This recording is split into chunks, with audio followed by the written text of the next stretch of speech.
Cet agissement prouve, si besoin en était, que le régime algérien parraine le terrorisme international.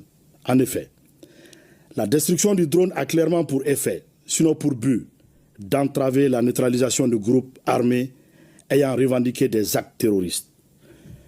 Le gouvernement de la transition, en cette triste circonstance, tout en rappelant la teneur de son communiqué numéro 64 du 25 janvier 2024 et celle de l'allocution du Mali lors de la 79e session de l'Assemblée générale des Nations unies, condamne l'attitude du régime algérien qui, en plus de servir de base arrière aux groupes terroristes, s'engage aujourd'hui dans la lutte armée pour perpétrer des agressions contre un État voisin en vue de protéger ses suppôts terroristes.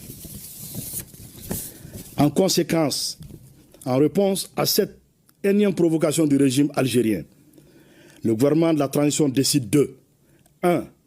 Convoquer l'ambassadeur algérien pour protester contre l'hostilité du régime algérien. 2. Se retirer avec effet immédiat du comité d'état-major conjoint CEMOC. 3. Porter plainte devant des instances internationales contre le régime algérien pour acte d'agression. Aussi, le gouvernement de la transition fait remarquer que cette agression flagrante du régime algérien contre le Mali est en contradiction avec la participation effective de la République du Mali à la guerre pour l'indépendance de l'Algérie pour soutenir le Front de Libération Nationale, FLN. Enfin, il demande au régime algérien, exportateur de terrorisme, de cesser d'être une menace à la paix et à la sécurité régionale, puis d'adopter un comportement responsable visant à promouvoir la paix et